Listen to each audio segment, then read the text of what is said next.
Hey everyone, welcome to SGA Civic Engagement and Social Action Series. So today's conversation is sponsored by the Student Government Association and is co-sponsored by the Office of Student Involvement.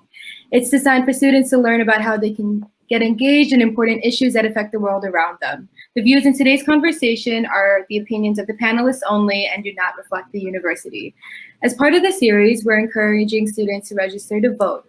DePaul utilizes a platform called TurboVote to assist students in registering to vote no matter what state they live in.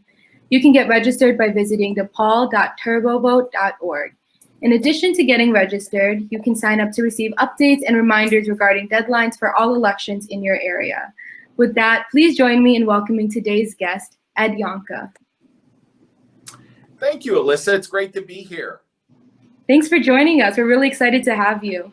The first question that we had was, can you tell us about your experiences in the ACLU, kind of what a day-to-day life looks like for you? Well, day-to-day life certainly looks different right now than it did before then, as you can well imagine. But let me just say, I'm the Director of Communications and Public Policy for the ACLU. And this is actually, wow, speaking to this audience, I can say, this is a job that I've held probably for longer than most of you have been alive, since I've been here now for nearly 22 years.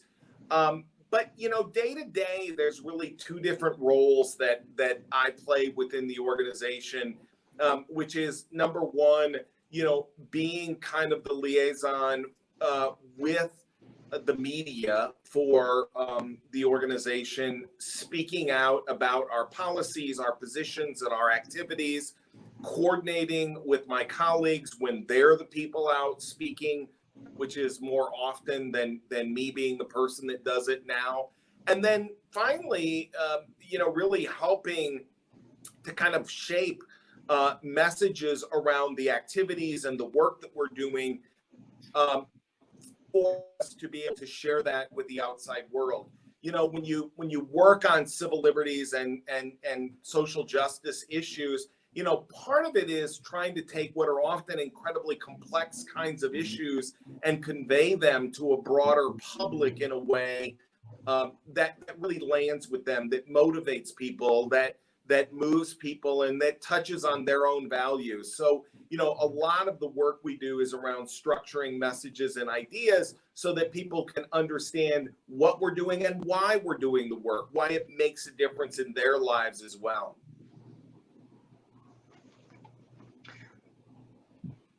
I'm personally a huge fan of the ACLU, have been since probably high school when I discovered them. So you've worked there since 1999. What is it about your work there that caused you to stay for such a long time?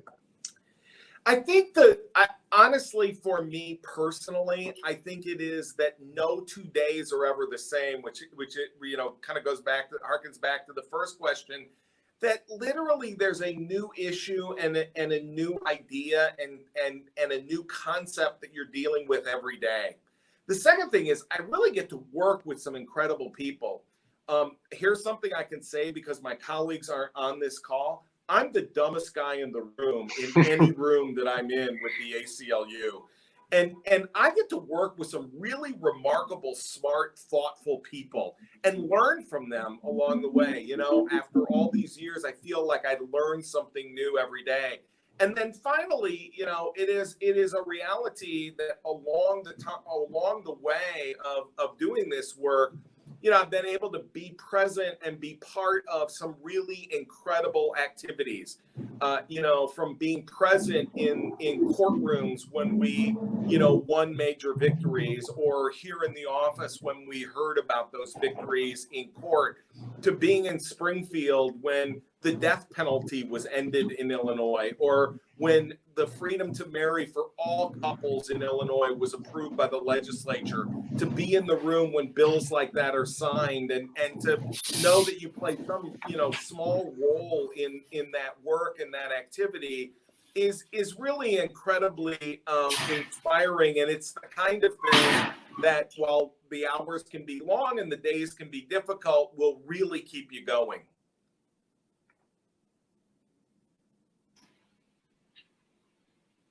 you were able Okay. to be there in person for? Marcus, you Well, got muted for a little bit. I was saying, were there any other cases that you were able to be there in person for that really stand out, other than ending of the death penalty and freedom of marriage? You know, I think there have probably been I think there have probably been other pieces of legislation. Things like the Illinois has the most extensive and protecting biometric information protections in the country.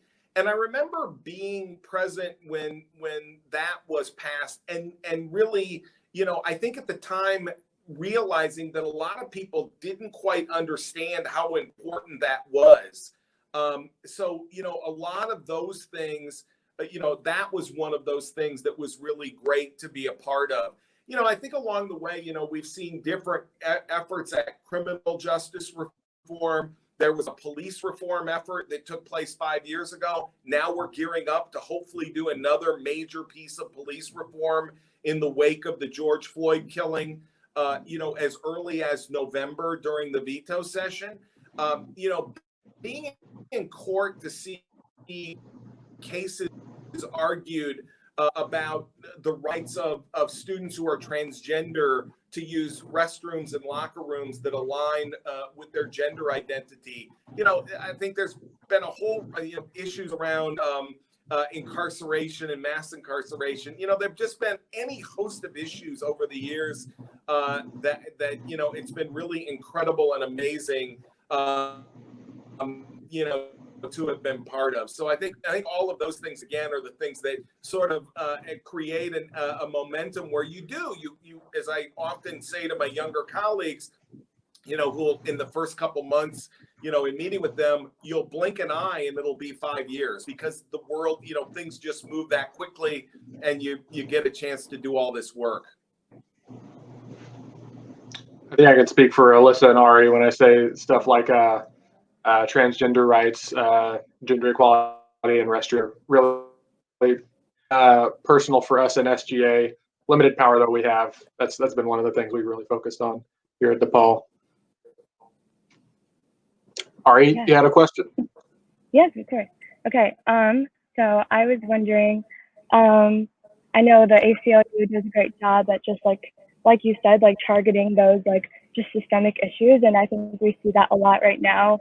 A lot of people bringing awareness to that, and like I think just like in the small advocacy work that we do in student government, from your experience in the ACLU, how can we continue to just like progress to make sure that we're like listening to all members of our community and like dismantling those like systems of oppression that people are really, being aware of right now? Yeah, no, it's a really good question. You know, I think the first thing is, and I know we say these kinds of things often to ourselves as advocates, but it's really critical.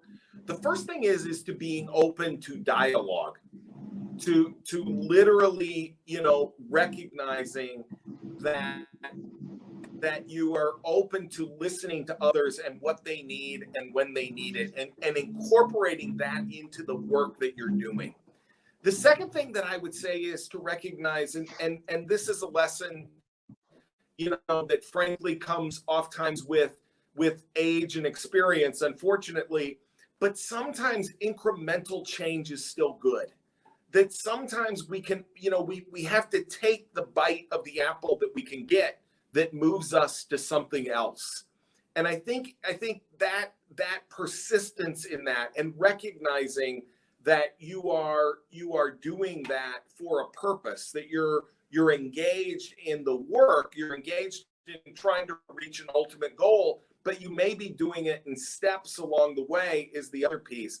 And then finally, if I can paraphrase the late Justice Ginsburg, do the work in a way that brings others to you. Encourage people to come along with you on the journey, and make them a part of it. That is a long time ago when I started this work, a very, very wise person said to me that all and not subtraction. And so figure out ways to bring people to you and always be open to doing that. And that really continues engaging people and making real change. Sorry, I think my internet connection is bad, so I'm cutting in and out. But I feel like I have a couple questions, but I'm trying to organize my thoughts. One of them, though, is going back to your job with the ACLU. Something that you mentioned was, of course, being there for almost more than 20 years now. I think I read that you started there in 1999, which is actually the year that I was born. So that just shows a lot of work that you put into the ACLU. But one question I had is, how has it changed throughout the years? Because you've been able to experience it kind of shifting. Yeah. That's a really good question. So let me tell you one just very basic way that it's changed that I find interesting. And frankly, I think this is one of those things that's really incredibly positive. When I came to the ACLU, I was the 13th employee in terms of seniority. All right, there were 13 people in the office. There are now more than 44. And I've lost count, so that's why I'm saying more than 44. So this the growth has been one thing that's just remarkable in terms of even the practicality of how you work and how you communicate and how you share information with people. So that piece has been really interesting. The second thing is I think is that with from just in terms of communications work, that as the media market has sort of shrunk, when I came to the ACLU, there was a full-time reporter at the Chicago Tribune who covered nothing except for reproductive rights issues. That doesn't exist anymore in any way. So, you have to work, you have to be strategic just simply to get information out and to get it placed in the media and find other mechanisms and other ways in order to share it. And it creates you have to be, as I say, much more deliberate about everything that happens. I start a lot earlier. If we're filing a case, I'll start a lot earlier working with the lawyers, working with the client to begin to think about how we want to roll out that case and how we want to structure it and how we want to, do media relations and other kinds of announcements around those things. And that part really does become, it makes the work harder in some ways, more challenging, but it's also invigorating in that you're always looking for new angles and looking for new ways to discuss things. So I think those things have become harder. The other last thing I'll just mention is that the work obviously over the last 4 years has been different again in a way. The kinds of challenges, the existential threat to our Constitution that has come from this administration, where literally from day to day, I don't know whether to look at the news or his Twitter account to figure out like what the story of the day is or what we're going to be answering or what any of these things, what that work looks like. And so I think those are the ways it's different. But at the end of the day, it's fundamentally the same. It's about the same principles. It's about our clients. It's about what they need. And it's about creating, or working towards, that more perfect union that's referenced in the preamble to the Constitution. As a new member of the media, not quite graduated, but I consider myself a journalist, trying to get articles published and stuff, I can say that you're right. It can be tricky to get a message out there with so many voices in the media right now that are so loud too. But you mentioned that there are over 44 employees in the ACLU. Was that nationally or just in your office? I'm sorry. That's just at the ACLU of Illinois. Okay. I forget how many hundreds or thousands there are nationally. We have huge national headquarters in New York and in Washington, D.C. And then we have affiliates like ours here in Illinois spread throughout the country. Our affiliate here in Illinois is one of the larger affiliates across the country. You can well imagine in states like California, the staffs are bigger. But candidly, we work, and I think it really speaks to our work in many ways, that it is built on a model where we're here on the ground at a local level to do this work, but also obviously, rising up and being ready to tackle, national issues, whether it's voter suppression at a national level or issues with the census, as we've seen the last couple of years. Yeah. I asked because, I don't know, I don't know if you can fit a few more than 44 in the Illinois office, but what does a, recent DePaul graduate need to do to work with the ACLU? I will say you can look at our website and look for job opportunities there. There are always things that we're doing. And I will say this as Alyssa reminds me how old I am based on when I came here. I will just say as the oldest person clearly on this call, I can give you a little bit of advice, which is take any job. If you want to work somewhere and do something, take any job you can and simply make yourself indispensable. And from there, things, seem to take care of themselves. I think in many ways, this is about, creating an opportunity for yourself. And, there's lots of people who work at all levels of the ACLU who frankly have come in being, an associate in the development department and, through work and hard work and years, become program staff and end up doing great things. Not that they weren't doing great things in the first job, but, I think those are the kinds of things that we see and the kinds of patterns and growth we often see for people. So make myself indispensable. Got it. Thank you. And learn how to write. Okay. That's I will say this again and again, learn how to write. Okay, sorry. I'm going to ask a quick question. I do have to log off of the call after I ask my question, but I was just wondering what kind of advice you had for just young people that are looking to mobilize and get involved in their communities and just see actionable change. How can we begin to do that in our communities?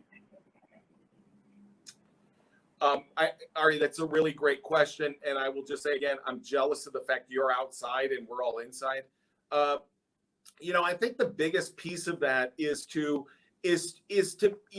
think about just meeting people where they live and with what they need. Oftentimes I think we think of this as this big thing where we have to have this grand scheme and think about how we organize people around a very complex issue. And then sometimes it's just being, we need to do this kind of block by block and neighborhood by neighborhood and community by community, because that's the way, at the end of the day that we're able to achieve real change. And that's always, that's something where I think when you think about something as simple as voting this year, if you make a plan to vote, if you are ready to vote, bring 5 people with you. Make sure, tell them your plan. Let them see if it works for them, if there are other things they want to do. Sometimes we make this into a complex thing. And, we've all been in the meeting, right, where everybody jumps to, well, what should our social media strategy be? Or what should this be? And sometimes it's as simple as just talking to people face to face where they are. And so, I think the best way and the easiest way to do this is to just begin with those simple steps. Yeah. All right. Thank you so much. I'm going to head out, but it was great to meet and talk to you. And like Marcus said, I hope to maybe work with the ACLU one day and take those advice. me and Marcus will be competing for that one position. Thank you so much. All right. Thank you. Take care. Yeah, thank you. I also wanted to go back to the ACLU, and you were talking about having like conversations with people, and that would be like one of the first steps to really make change.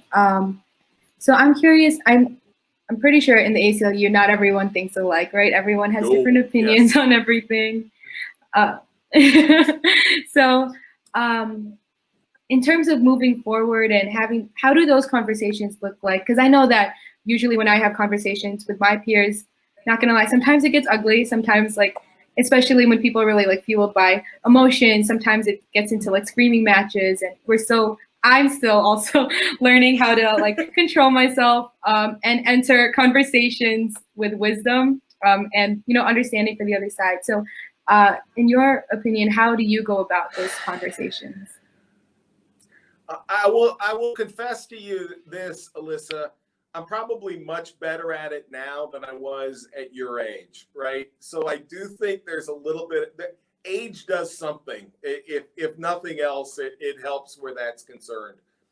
You know, I think, look, one of the things is you know, I work with some really smart, thoughtful people who are very headstrong sometimes, and who also come at this work with a passion and a perspective that does not always meet mine or does not always meet my moment. Here's the things I think, and sometimes those discussions can be incredibly emotional. Here's the two things I suppose I would say that I've learned over the years, or that I think we try to model, is number one, everybody comes at this from a good place. They want the best too. We may disagree on the means, we may disagree on a strategy, but it doesn't change the fact that we're all working for the same goal. If you keep that in mind, it's a lot easier to accept those differences of opinions. And the other thing is, and I think of at least a couple of my colleagues with whom, you know, I think sometimes I'll just own this. I think sometimes people think that our executive director, who frankly has been my friend for 30 years, even before I worked with her and worked for her, I think sometimes they think that we're mortal enemies, because we will get into knockdown, drag out fights about something in the midst of a thing. I'll be the first one to say in the room, like, let's go, let's have it out, let's figure it out. But once she declares as the boss which direction we're going to go, I'm on board. I'm ready. Let's close the deal. Let's get done whatever we want to do.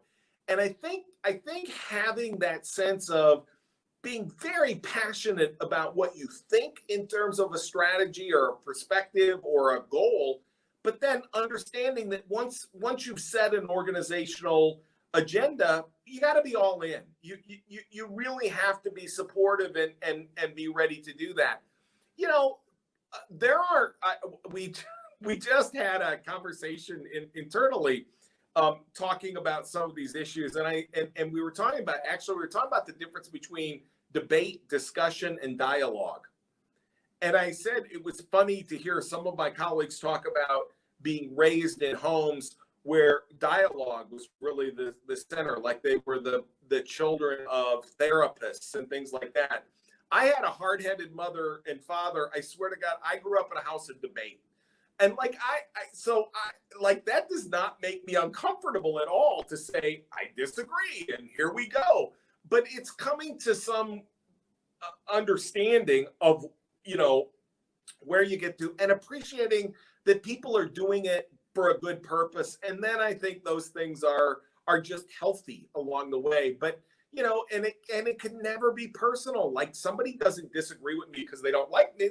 They disagree with me because they have a different perspective. And that's a really wonderful thing.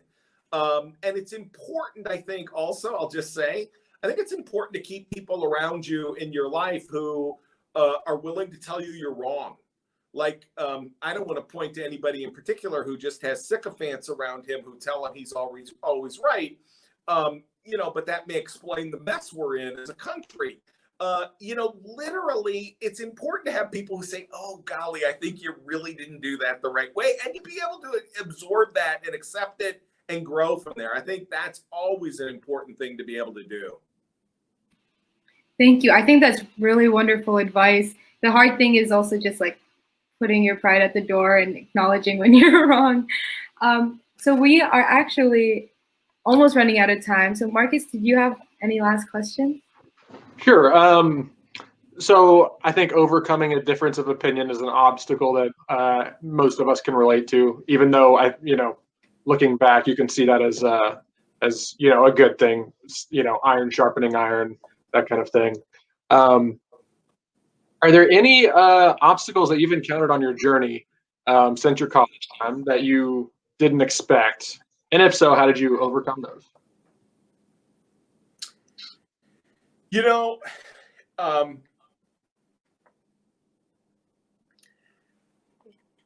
I think the one that I would say, and for all of you, for everybody in SGA and others who really think about being involved in social justice work and in bringing change in the world, here's the one thing that I think, I'm not sure if it's quite an obstacle, Marcus, but I think it can be, which is we sometimes and oftentimes will face people who fundamentally resist every bit of change.